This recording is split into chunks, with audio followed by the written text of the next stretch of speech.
What's up YouTube, it's Alex Combow here from the Snowbound Apothecary. I'm back with my pretty face again for this video, and I just want to say to you guys that I'm not going anywhere. I'm going to be recording more actual physical videos for you guys, especially in the rest of 2018 and 2019. I've got a plan in place to read 52 books a year in 2019, and I am starting now. So actually what I'm going to be doing is every single Monday I'm going to read a book, and I'm going to regurgitate that content for you guys, all the best content, all the notes that I took, and give it straight to you guys. I'm not plagiarizing anything. I will tell you the name of the book every single video, and I will put my own spin on it. Today, what I want to tell you is you are saying the wrong thing to yourself. So let's go ahead and get started.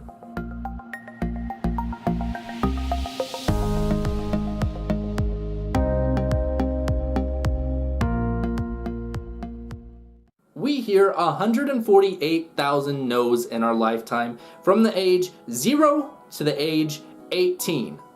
What that means is 148,000 times, by average of course, we are told that we cannot do something.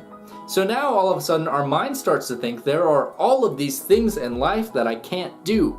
There's all these things in life that I want to do, but I can't do it because I am not physically capable of doing it. I'm not strong enough, I'm not smart enough, I'm not fast enough, I can't do what I want to do. Because all these times in our life we are reassured that there is no possible way that we can do it. Now I'm not saying to put the blame on anybody because there's nobody put the blame on. All this is simply misinformation. Everybody is misinformed. What we need to start doing is start elevating our successes. Because the thing about life is we are a product of what we think about the most. If you think about the most the fact that you are a failure, then you're not going to achieve anything in life because A, you don't have the energy to achieve anything in life, and B, when the opportunity arises, you can't even think about achieving it because there's no possible way that you could, and C, when the opportunity arises, even if you try to achieve it because you think you're a failure, you subconsciously react and your brain fires in a way that causes you to fail because you think that you cannot succeed. So creating this mental state within you that says that I can succeed is going to cause you to solve an issue, face an opportunity in a completely different way than you would have faced it before. Now what this means is if you are a product of what you think about the most and you think about only negative things, then you are going to become a negative Nelly. You're going to be the person that nobody wants to be around because all you think about is negative thoughts. Now on the flip side, if you become an optimist, if you only think about positive things, then positive things are going to happen to you. Negative is bad luck and positive is good luck. You can create your own luck, and it's not even really luck, it's just creating opportunities and noticing opportunities when they arise and facing the opportunities in the proper way. Now the book that I'm talking about today, it's called What to Say When You Talk to Yourself. It says that there are 3 missing ingredients to success. And everything that we hear in YouTube videos that we hear and books that we read and all the content out there about success, it's all great content because it's coming from people that have taken the journey, but there are 3 missing things that we do not cover when we look at this content. And the number one thing that is missing is permanence. We do not create any permanent solution to this at all. If you set a New Year's resolution and your goal is to lose 50 pounds, well, then you may stick to it for a little while and then you just put the weight back on. If you set a New Year's resolution and your goal is to run a marathon, you may get halfway there to a half marathon and then all of a sudden you just fall back and you lose all of your training progress so far and you become a couch potato. Now, the number 2 thing that's missing from this is the knowledge of how the brain works. So we need to know how our mind works to know how to correct ourselves. Because we can study all of this knowledge about how to get to success or whatever we think success is, how to get to our goals, but if we don't know how our own brain works, then our biggest obstacle is actually going to be us.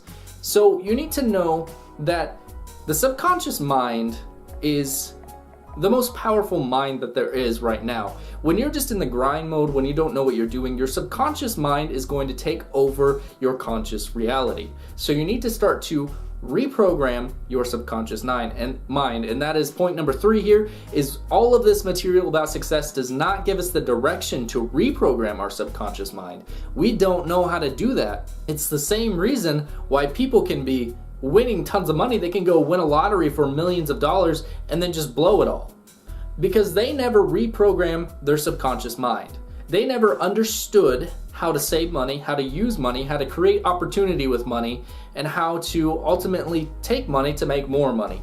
They never understood that because their subconscious mind told them that the wealthy just get there by sheer luck, that the wealthy are just born into it, that the wealthy are just pampered and they can do whatever they want. Their subconscious mind is telling them all of these negative things about wealthy people. So not only do A, they do not know how to handle money, but B, their subconscious mind is actually telling them that, hey, wealthy people are bad. Money is bad. And because of this, their ultimate reaction is to try and get rid of the money as fast as possible because they don't want to save the money. So now all three of these problems, the one thing that he mentions in this book, and the one thing that I completely agree with, is self-talk solves all of these problems. If you want something to be permanent, you talk to yourself every day.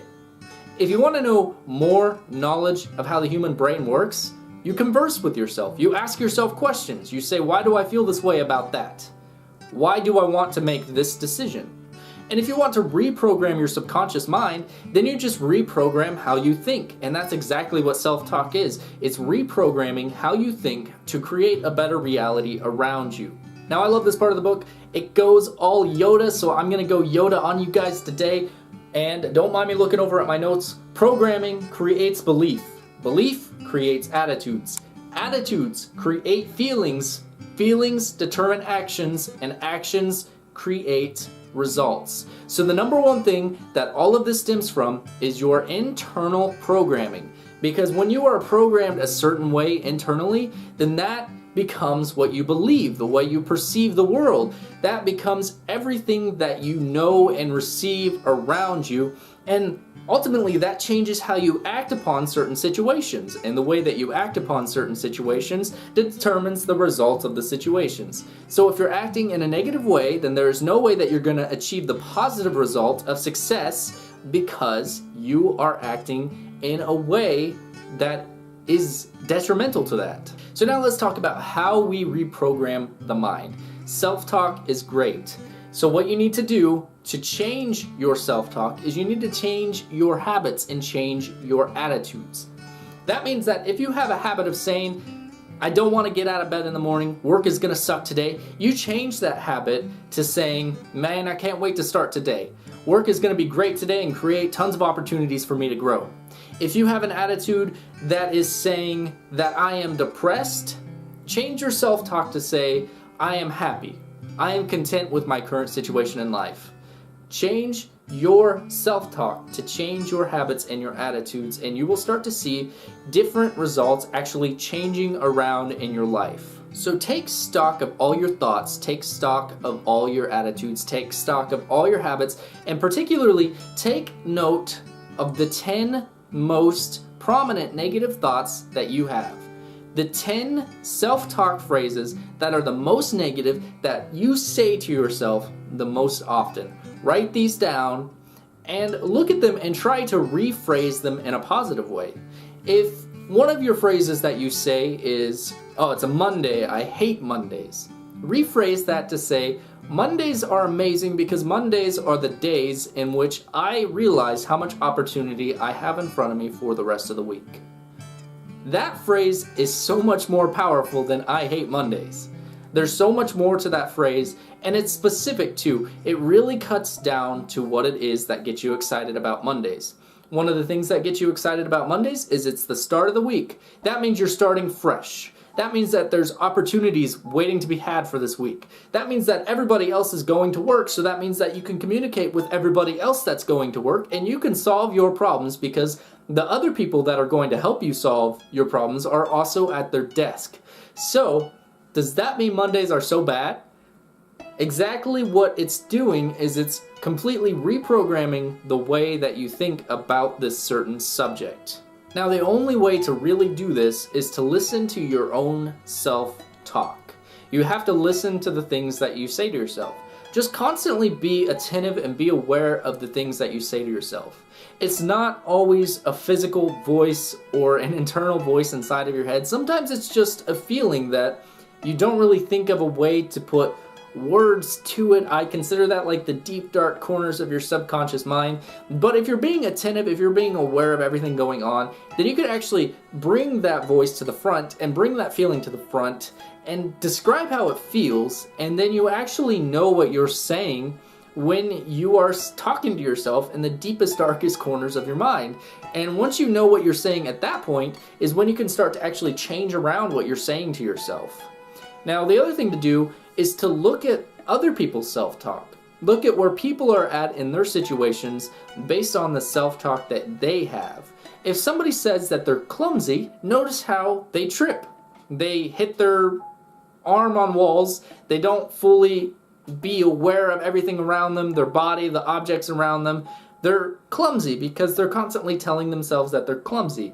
If someone is telling themselves that money is bad, notice how they don't have any money, because that's what they're telling themselves. They don't want to have money because they think money is bad.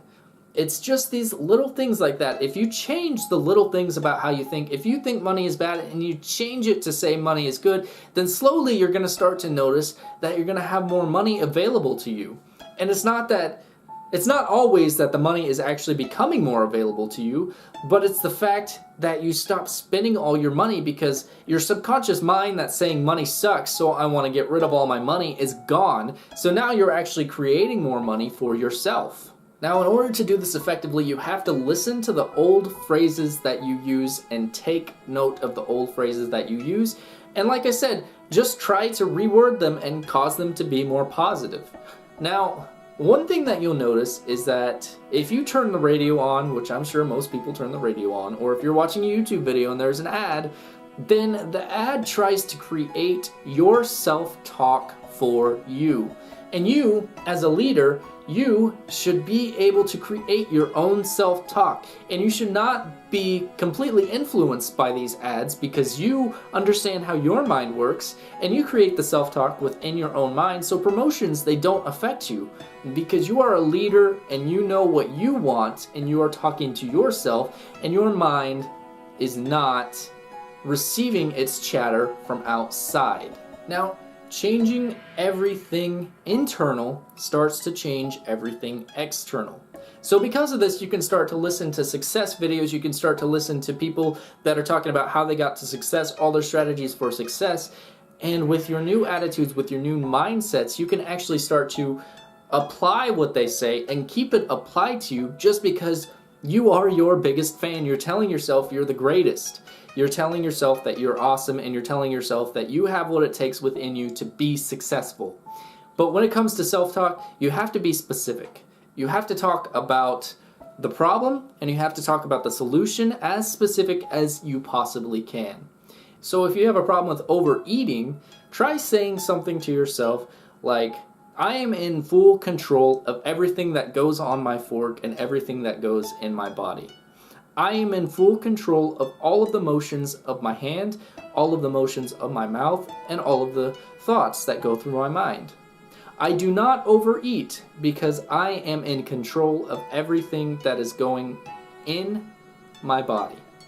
So that is being specific, and that is creating a lot of words that add a positive environment about you, and it creates a new opinion inside of you about yourself. So I hope you guys enjoyed this video today. If you did, please hit the like button, please subscribe, please comment down below and let me know what you guys thought about this video. If you guys like this video, I may do another one in the future, maybe on a Thursday, of some self-talk examples. So just let me know what you guys think, and I will talk to you guys next time. Bye.